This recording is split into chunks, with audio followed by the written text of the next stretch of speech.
Ну что, каждый микропенсил, крупный дик и другие уважаемые товарищи, которые разбираются, как правильно играть в компьютерные игры, уже высказались о последнем творении From Software. И теперь, когда уже железнодорожный состав на горизонте не видно, а в хайп-вагонах мест больше нет, настало время для полунормиса, полунефора средних лет с личным мнением, то бишь мне, поведать вам, как играется в одиночку Elden Ring Night Rain.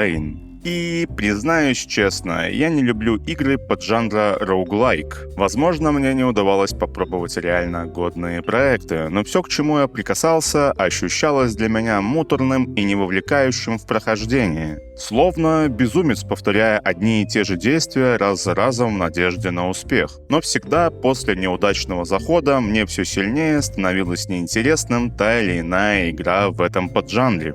По своей натуре я синглплеерный игрок. Мне нравятся игры, наполненные всеми элементами для одиночного прохождения. И если еще кооперативный забег для меня имеет смысл, хоть и с возрастом тяжелее найти свободного партнера для игровых утех, то последний мультиплеер, в котором я реально зависал, был, наверное, Quake 3 Arena. И если что, я бессмертный. Fortnite, PUBG, Call of Duty и другие классные утилизаторы времени в компании мамафакеров я прохожу строго мимо. Ибо есть миллион вариантов лучше провести время, чем поддаться игорным забавам с млекопитающими, которые проводят большое количество времени в сессионках и спортсимах. Хотя и я, бываю, поддаюсь этому аутированию, если мы говорим про спортсимы. Конечно, я понимаю, на чем строится дешевая дофаминовая бомба. Быстрые эмоции, выбросы эндорфинов, групповая психотерапия. Здорово,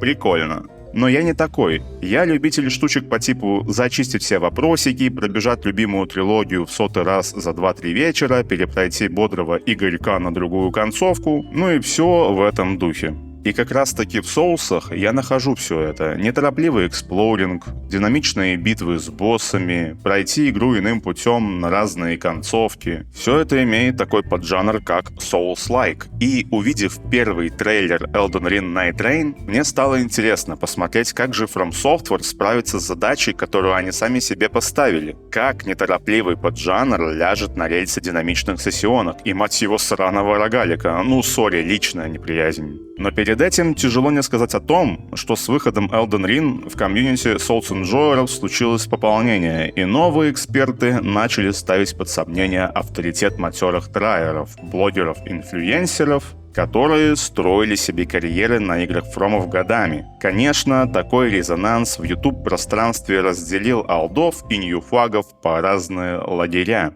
которые говорили, что Elden Ring — это лютый кайф, закрывая глаза на все недостатки, а другие понимали, что купили пятикратно переваренный игровой продукт и нового контента в рамках игрового процесса. Там от силы процентов 30, а все остальное реюз на реюзе. Спор этот закончился ничем, но с выходом Night Rain экспертов в соус-лайках стало больше. А новых видео по DS от андеграунд контент-мейкеров настолько дохуя, что шелухи из-под семечек за балконом аморального соседа и то меньше. И понятное дело, с порога возникает вопрос: а что я за хуй и кто ему дал микрофон? Если что, микрофон я купил в кредит, а хуй я среднестатистический. И к своему оправданию скажу, что на данный момент являюсь обычным работягой, который не способен провести время на 600 траев или убить Малению на OnlyParry. Но красавец, я лучше приготовлю карбонару или пройду за это время трилогию Принца Персии. Реально куда интереснее, чем мастурбировать L2 на геймпаде от саней, воистину.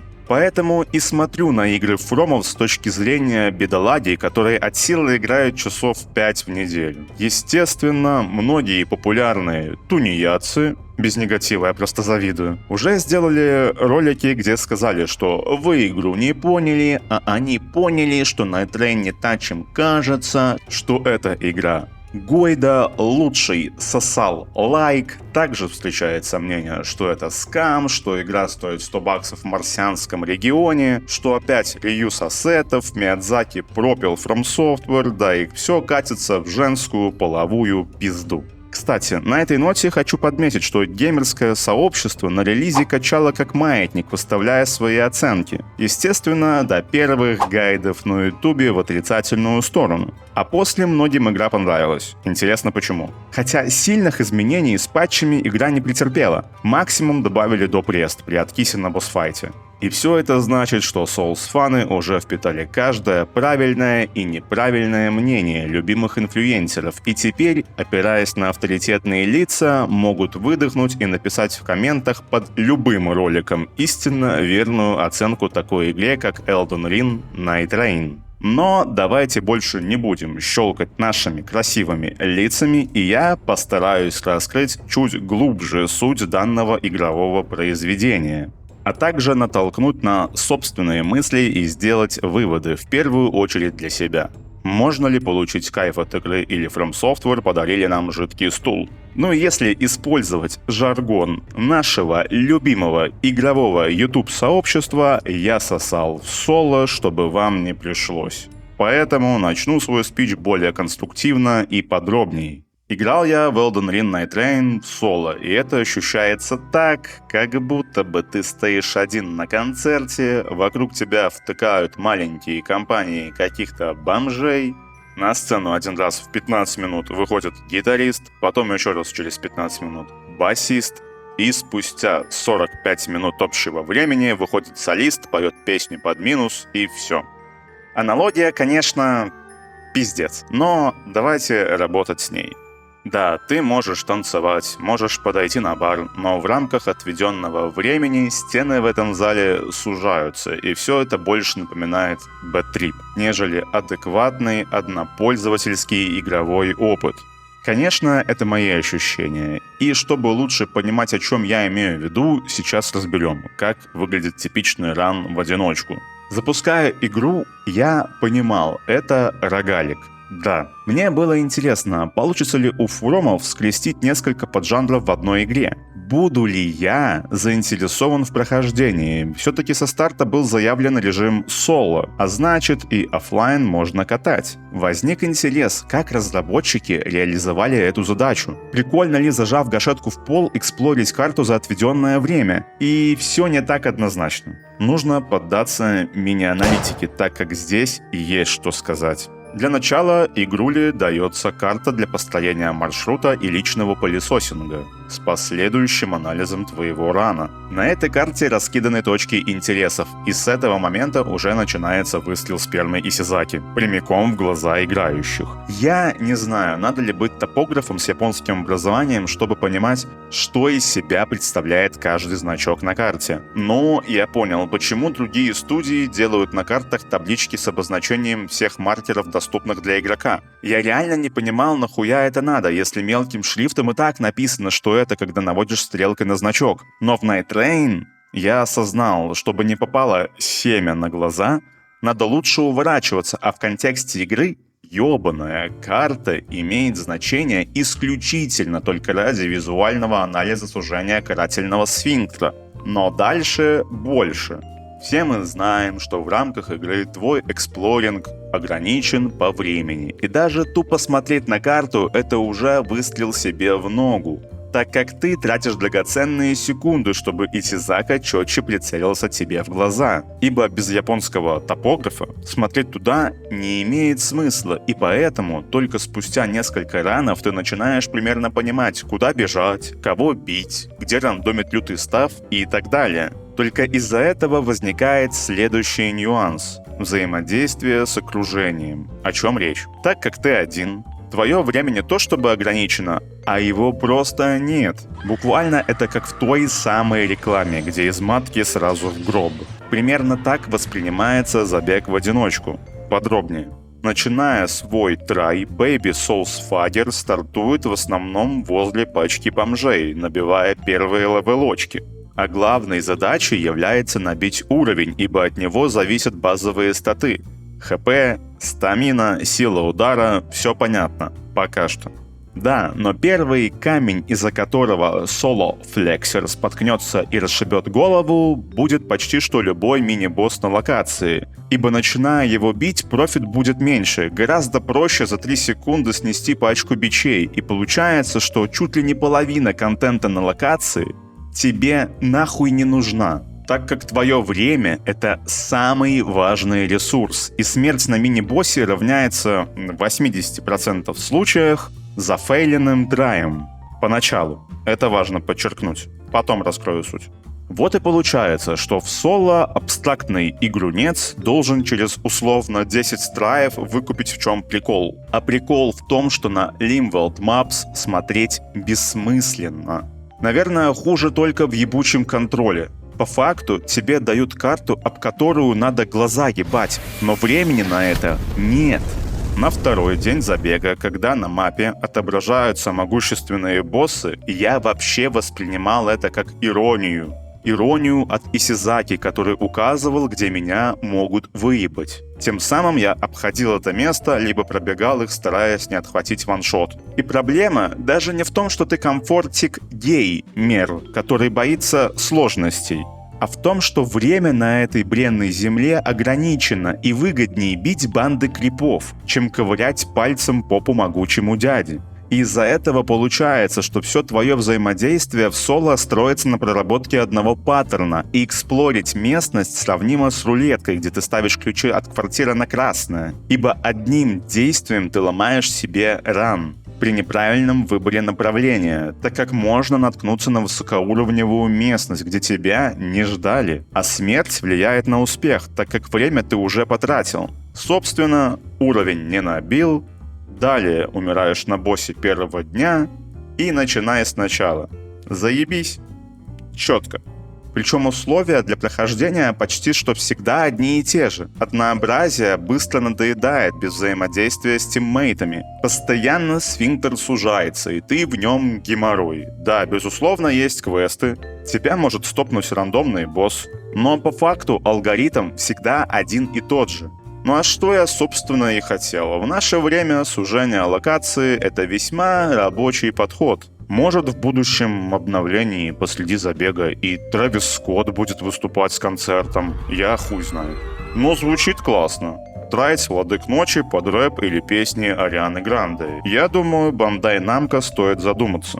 Буквально через 9 часов игры я так, честно говоря, заебался и ушел в депрессию, что потом знатно проспиртовался текилой и словил блэкаут. Ну, по классике. Окей, это не из-за блядской игры, но мастерпис Исидзаки также приложил к этому свой вклад. Но да ладно, шутки шутками, а одиночные забеги по Найтрейну — это то же самое, что поставить ботов в первой халве на карте Crossfire и в воображаемом Дискорде общаться с самим собой. В рамках игрули обыкновенного такой опыт вызывает апатию и деконструкцию личности, и тут нихуя себе! Чтобы вы понимали, что я выкупаю прикол, скажу пару слов о совместных забегах. Хоть и в них и не участвовал, но прекрасно представляю, как работает кооп. Даже в самой скучной игре взаимодействие с твоими друзьями, ну или на худой конец рандомами, создают ощущение сплоченности и вовлекают в процесс сильнее, нежели делать ту же задачу самому. Буквально взяв любой вид командного спорта, можно понять, как игрок насыщается нужными для социального существа эмоциями. Играя в тот же Night Rain, ваш опыт суммируется, эксплоринг умножается сразу на 3, а бить сильных мини-боссов становится проще, так как ты можешь положиться на тиммейта. И если задуматься, начинаешь понимать, что игра неплохо работает как утилизатор времени в кругу знакомой для тебя компании или же со случайными соус-флексерами. В англоязычном сегменте такие игры называются френдс-флопами, но я, как человек простой, называю это поебланить с друзьями. Закрываешь глаза на многие объективные минусы и удешевления в разработке, например, такие как боссы из DS, которые вообще не к месту, добавленные ради «О, это же сын Гвина!» Ностальгия! Также реюзы, заимствованные элементы других поджанров игр и остальные нюансы, так как полученные эмоции преобладают над всеми объективными и субъективными недостатками. Я прекрасно понимаю людей, кому вообще похуй на какую-то там аналитику. Можно выпердить кресло, пока заканчиваешь базу по какой-то видеоигре. Но по факту, тем, кому нравится игра, они смысла в словах квалифицированного и популярного эксперта не слышат. Да даже если и принимают такую точку зрения, адекватный человек не изменит свое мнение, если кто-то в интернете большими буквами напишет на превью к ролику «говно». И ведутся на это исключительно неокрепшие умы или единомышленники. Но все зависит от человека, который будет воспринимать другое мнение. И Night Rain как раз таки это и показывает, что люди, играющие в эту игру, могут кайфовать в коопе. Тебе может быть и в соло интересно бегать, так же как и тому, кто играет один на протяжении долгих лет в спорт-симы. Спор заведомо без истины, поскольку истина будет у каждого своя, и я понимаю, что данный проект в рамках эксперимента имеет место быть. И играючи в компании, ты реально можешь получать удовольствие от Night Rain. И спорить, хороший ли кооп или плохой, бессмысленно, так как факты, а именно онлайн и оценки реальных людей, говорят за себя. И здесь скрывается одно маленькое «но». В рамках одиночного прохождения игра ощущается пресной и не имеющей баланса и адекватного взаимодействия с окружением. Получается какой-то соло-спидран без выбора, хочешь ты этого или нет. И так как ран рассчитан на 3 игроков, весь фан происходит из кооператива, поэтому соло единственное, чем можно заниматься, это сосать. Если ты имеешь в неделе часов 5 на игрульке, то Night Rain является плохой игрой для одиночного прохождения. Конечно, можно было бы разрабам задуматься, как превратить те же локации с другими условиями для соло-игроков, без сужения очка. А, например, как это было, откуда, кстати, и забрали целый вагон идей, в Bloodborne, а именно в чашах. Лично для меня условия для челленджа худые, бедные. Они есть, но многие рассчитаны на тот самый кооператив. В одиночном прохождении это ёбаный рандом, который ломает типичный опыт эксплоринга в соус-лайках. И да, я понимаю, что это рогалик, и нет, я не оговорился. Но субъективно мне не хватает других режимов, более привычных. Лично мне не понравилось в соло быть скованным по времени, и я бы переработал данный режим в угоду стандартного прохождения. Да, из-за этого ломаются некоторые аспекты игры, но банально можно накинуть другие ограничения, не по времени. Например, по опыту, установить потолок на уровень для первого дня или еще что-нибудь. Посидев пару часов на брейншторме, можно было бы накинуть пару идей на вентилятор реализации в проект. Но сейчас говорить, как могло бы быть, или какую я хочу игру, не имеет смысла, так как навряд ли Night Rain потерпит сильные изменения. Хотя если это случится, я буду приятно удивлен. И говоря про основной геймплей, я не советую играть в нее как полноценную синглплеерную игру. Соло от нечего делать, попробовать можно, но раскрывается она исключительно в коопе.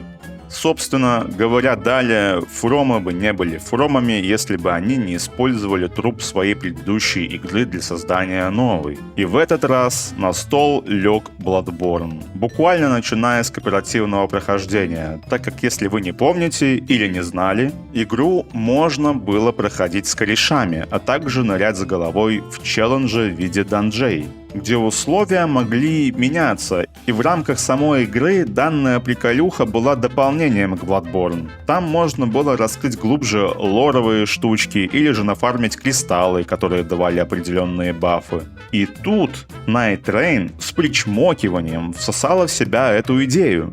Я даже больше скажу. На основе этой механики строятся стратегии для будущих забегов, ибо со старта ты лох. А вот пофармив несколько ранов, можно выбить себе интересные кристаллы, которые помогут облегчить прохождение. Проговорю свою догадку, что залутав лютые кристаллы, пользователи и пошли менять свои оценки, так как первые 6 часов я просто даже не мог дойти до Повелителя Ночи. Но спустя 9 часов, закинув баф на ошеломление, на отхил здоровья прямиком из Bloodborne, мне удалось с 3-го трая убить трехголовую собаковну. И на что это указывает? А на то, что эти самые кристаллы очень сильно влияют на твою начальную позицию и общие условия. Буквально можно собрать такой стартовый баф, что тебе будет легко пережить 2 ночи в соло.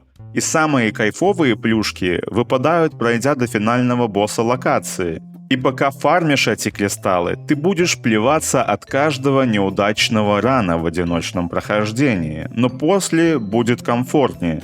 Но проблема в том, что играть от этого не веселей.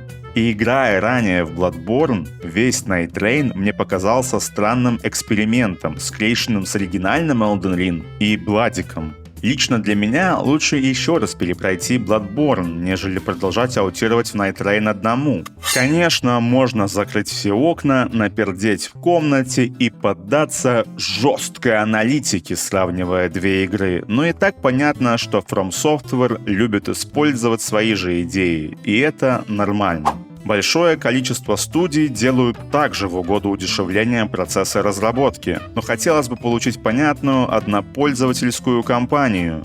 Можно было бы коротенькую, похожую на предыдущие проекты, коридорную, по типу как это делают в шутерах. Я бы с удовольствием тогда бы перепроходил Elden Ring Night Rain. Для меня она могла стать лучшим реиграбельным проектом Фромов, если бы они банально завезли привычный для восприятия полукоридорный забег, сотканный из разных имеющихся в Night Rain локаций, даже по типу, как это было в Demon's Souls, через обелиски. На что как раз очень похож хаб и его переносы в очередную локацию. И еще плюс к этому похожая структура прохождения, которая строится на день 1 и день 2, так же как делились уровни в обелисках DS на 1 и собственно 2, где в конце ждал финальный босс. Все же есть одно объективное достоинство у игры, которое не отнять — ее реиграбельность. У Фромов получилось в Night Rain реализовать одно интересное нововведение в рамках комбат-дизайна. На самом деле, я хочу рассказать о, пожалуй, главном плюсе игры, лично для меня. А именно вариативность классов, а точнее ощущение отличия от выбранного героя. Смотря интервью с комбат-дизайнером из From Software, я подметил для себя пару вещей, о которых он говорил. Если вкратце, а именно, что команда хотела сделать так, чтобы было интересно играть за каждого в одиночку, а также, что концепцию совместных забегов разработчики позаимствовали из MMORPG, где ребята рейдами бьют боссов, и у каждого в тиме своя роль, что, собственно, и заметно как при одиночном прохождении, так и в коопе. Но если про кооп и так все понятно, то про соло есть что пояснить.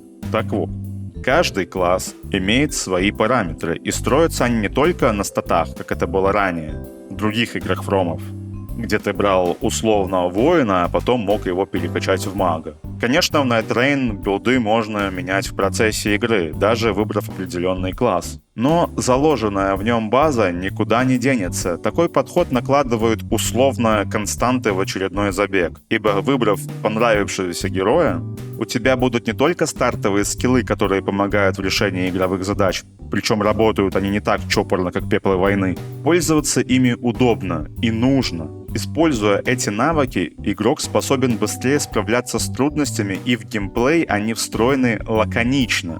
Но помимо скиллов, каждый персонаж имеет свой кувырок и динамику. Не каждый герой при зажатом таргете тупо перекатывается. Кто-то стрейфит, кто-то делает кульбиты. И еще к этому скиллы также дают маневры для перемещения. Просыпается интерес попробовать каждого, причем тебе никто не мешает взять другое оружие. Но все равно ты будешь чувствовать, что играешь за выбранный класс, а не просто за ту же модельку с другими статами. И как мне жалко, что в игре нет нормального соло-прохождения, так как, ей-богу, хотелось бы пройти за каждого, но душиться в одних и тех же условиях пиздец как нудно, и реиграбельность не спасает игровой процесс. Рельсы, которые заложены в основу, не способны нормально дать забалдеть в одиночку. Я не спорю, если у кого-то это удалось, получить кайф в соло-режиме, но я проговорю, что полученная мотивация играть дальше несопоставима с потраченным временем. Но вернемся к классам. На выбор есть 8 разных персонажей, и за время существования игры уже сформировались мемы, меты и другие приколы, на что указывает интерес к героям с именем и личными умениями. Чего стоит суммонерша, которая и френчем зацарапать может, да и братков призвать. Как-никак новая фромовская вайфу. Уайлдер — золотая середина. где есть скорость, урон и защита. Типичный базовичок, который умеет сокращать дистанцию бодро и понятно. Лучник и танк — это вообще имба-классы, так как один вносит урон на расстоянии, а другому вообще похуй, кто там против него стоит рядом. Идеальный вариант для соло-прохождения, так как, играя за них, хоть чуть-чуть можно игнорировать несбалансированность одиночного прохождения. За Леголаса играть также бодро и удобно, навыки помогают двигаться быстрее, а ульта сносит волной ряд противников. Крепыш — отдельный вид похуизма. Мечта Папича, который игнорирует урон и способен сбить баланс своими руками и через навыки. Собственно, мной на нем и был пройден первый Повелитель Ночи. Магиня, я ее не понял. Ну и скорее всего она хорошо раскрывается в коопе как саппорт по урону. Герцогиня — женщина на спидах. Буквально вылезла из Bloodborne. Быстрая скорость атак стартовым кинжалом, стрейфы гимнастические, динамика как раз для быстрых забегов. Страж мне показался медленным, и хоть он полутанк-полудамаг, распробовать его мне не захотелось, так как весь прикол у него строится через игру в щит. И для тех, кто любит играть через защиту, возможно, он покажется интересным выбором, но мне оказался не по вкусу. Ну и последний класс — Экзекьютор, персонаж с катаной и возможностью парировать через Sekiro Style. Класс максимально для скилловых ребят. Аура у персонажа ебейшая. А помимо Перри, можно еще и в волчару превращаться, наваливая АОЕ-атаки. Хотелось бы мне здесь поподробнее изложить свои мысли, но, как показывает статистика, не похуй только 20% смотрящим на этой минуте тайм-кода. Да, грустно, но продолжим. В общем-то, играя за каждого, геймплей будет не сильно отличаться, но ощущения будут другие, ибо боевой дизайн и аура у каждого своя, которая формируется через разные анимации уклонения, скорость атаки, базовые скиллы и собственный лор. В этот раз нам не просто дают болванчика, а какую-то личность, и это нововведение чувствуется как глоток ледяной воды в самый жаркий день в пустыне. Как было бы кайфово перепройти оригинальный Elden Ring, если бы на старте был бы похожий выбор персонажей. И когда в Night Rain есть интересная боевая система, но отсутствует приличная одиночная кампания, а в оригинальной игре наоборот, так жаль, что в стенах From Software не додумались ранее озадачить комбат-дизайнеров, чтобы разнообразить элементы боевки. Имея нормальный одиночный экспириенс, игру с удовольствием можно было бы пройти, даже если бы она проходила за 10 часов. Не было бы проблемы, так как реиграбельно за счет выбранного персонажа играет важную роль в повторном прохождении. Но ценник у игры $30, и поэтому за $30 люди получили сессионный кооп. И я считаю, что соло-режим в таком виде, как он есть сейчас, исключительно для утилизации времени или же для игрового инфлюенсера, который может себе позволить потратить больше 50 часов на хуйню. Знаете, с самого начала я не устанавливал для себя завышенных ожиданий. Понимал, что фромы запихнут всех в одни и те же условия. На доп. Режимы надеяться было странным решением, и поэтому предварительно оценивал, что игра, скорее всего, будет нормальной. Но поиграв в нее, потратив свое время, осознал, что соло-спидраны — это кривой костыль к основному забегу в коопе. Играть одному в нее я не советую, и думаю, что общая картина не изменится. Все останется как и было. Вместе поддаться игорным утехам можно. Забрать игру по скидке и поебланить имеет место быть. Если ты не играешь в спортсимы или шутеры для соусфагеров, как первый в мире сессионный сосалик, игра по факту способна дать кайфануть от совместных забегов. Ко всему этому также можно подметить в очередной раз отличную работу арт-дизайнеров. Битвы с главными боссами локации радуют сетчатку глаза. Все сочно, насыщенно и эстетически красиво. Но задавая себе вопрос, буду ли я допроходить или вообще перепроходить игру в одиночку, я отвечу, скорее всего, нет. Другие игры фромов лучше справляются с доставкой балдежа в одиночном прохождении. Помимо визуала, говоря про битвы с боссами, по факту они нормальные, не шедевр и не кал. Безусловно, кто ищет челлендж, здесь его найдет. Менее значительные элементы также выдались хорошими. В хабе было приятно находиться, узнавать истории героев вызывало легкий интерес. Для меня не хватало каких-то загадок, связанных с хабом, или чего-то нового, что можно было найти для лучшего понимания лора вселенной. Понятное дело, что для сказочников имеется невспаханное поле здесь. Этим джентльменам я желаю успехов, здоровья. Музыка в очередной раз хорошая, хоть и не сильно выделяется на фоне предыдущих проектов, по крайней мере, не напрягает. И для меня игра получилась максимально средней. Буду ли я играть в коопе? Нет, поскольку из моей компании друзей я один на голову соуснутый, а в соло... я уже все сказал. Поэтому делаю вывод, что данная игра не для меня, но имеет место быть. Кому-то кальянная с UFC, кому-то FIFA за баром в казике, ну а теперь еще и Soul Enjoyer Night Train для утилизации времени вместе. Ну а теперь вопрос для тех, кто подписан, смотрит меня или начал смотреть с этого видео. Сука, где реакции, блядь, быдло-то ебучее? Для кого стараюсь? В общем-то, вопрос, конечно, риторический. Шлюху развести на благотворительную работу проще, чем с вас добиться пальца вверх. В любом случае, огромнейшее спасибо для тех, кто все-таки дает свой фидбэк. Без него выход новых роликов был бы еще медленнее. И поэтому ставим такие условия. Если вы хотите выхода следующего видео как можно быстрее, то 200 пальцев вверх покажут мне на ваше желание скорейшего от меня создания контента. Без них сроки выхода переносятся на хуй его знает когда. Понятно. 500 пальцев вверх показывают, что делаем дальше по играм From Software, например, Bloodborne. Угу. В ином случае вектор контента может сместиться в любое направление. Естественно, не в летсплеевый кал, а просто другие видео на другие темы. Напомню, что есть кнопка подписаться для того, чтобы стать красавцем этого канала.